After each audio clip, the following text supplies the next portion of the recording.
வணக்கம். உங்களோடு பேசிக் கொண்டிருப்பவர் உங்கள் அன்பின் முனைவர் ரத்னமாலா புரூஸ். இன்னைக்கு நான் என்ன சொல்ல போறேன் அப்படின்னு பாத்தீங்கன்னா, கவிஞர் வாலி அவர்கள் மரணத்தை விட கொடுமையானது எது அப்படிங்கறத சொல்லியிருப்பாருங்க.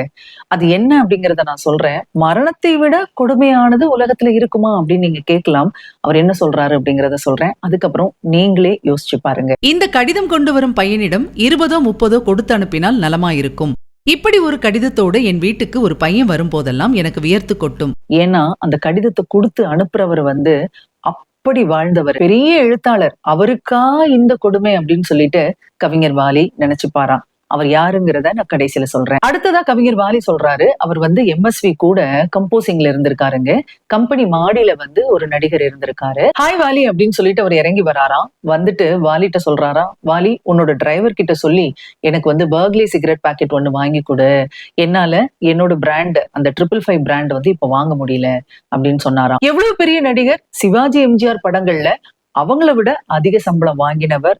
படுக்கை அறை வரைக்கும் கார் போற மாதிரி பங்களா கட்டினவர். அவருக்கா இந்த நிலைமை அப்படின்னு சொல்லிட்டு கவிஞர் வாலி நினைச்சிருக்காருங்க. இது யாரு அப்படிங்கறதையும் நான் கடைசியில சொல்றேன். அடுத்ததா ஒரு சம்பவம் சொல்றாரு. அவரோட வீட்டுக்கு ஒரு டாக்ஸி வருதுங்க. அதுல இருந்து ஒரு நடிகை இறங்குறாங்க. அவங்க வாலியை பார்த்து என்ன சொல்றாங்கன்னா, வாலி சார், எனக்கு ஒரு நாடகம் எழுதி கொடுங்க, ஒரு குரூப்பை வச்சு நடத்தலான்னு பாக்குறேன் அப்படின்னு சொல்றாங்க. அந்த நடிகை திரையுலகின் முடிசூடா ராணியா இருந்தவங்க. அவங்களும் யாரு அப்படிங்கறத நான் கடைசியில சொல்றேங்க. சென்னை எழும்பூர் ரயில் நிலையத்துல ஒரு சிமெண்ட் பெஞ்சில சர்வ சாதாரணமா ஒரு பெரியவர் அமர்ந்திருக்காருங்க. வாலி அவரை பார்த்த உடனே ஷாக் ஆறாரு. ஓடி போய் நமஸ்காரம் பண்ணா, என்னோட பேர் வாலி, நானும் திருச்சிக்காரன் தான், பாடல்லாம் எழுதிட்டு இருக்கேன் அப்படின்னு சொன்னாராம். உடனே அவரும், ஓ நீங்க தான் வாலியா அப்படின்னு சொல்லிட்டு இவரோட கைகளை இறுக்கமா புடிச்சுக்கிட்டாராங்க. அவரெல்லாம் தொடமாட்டாரா அப்படின்னு சொல்லி தமிழக மக்கள்லாம் ஏங்கிட்டு இருந்த ஒரு காலம் இருந்தது. ஆனா காலம் அப்போது அவரை மாத்தி இருந்ததை பார்த்து கவிஞர் வாலி ரொம்பவே திகச்சு போயிருக்காரு.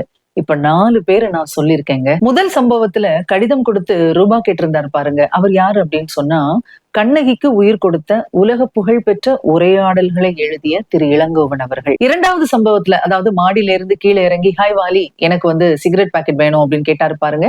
அந்த நடிகர் யார் அப்படின்னு சொன்னா திரு சந்திரபாபு அவர்கள். மூன்றாவது சம்பவத்துல டாக்ஸில இறங்கி வாலி கிட்ட நாடகம் எழுதித்தாங்க, ஒரு குரூப் வச்சு நடத்தணும் அப்படின்னு சொன்னாங்க பாருங்க.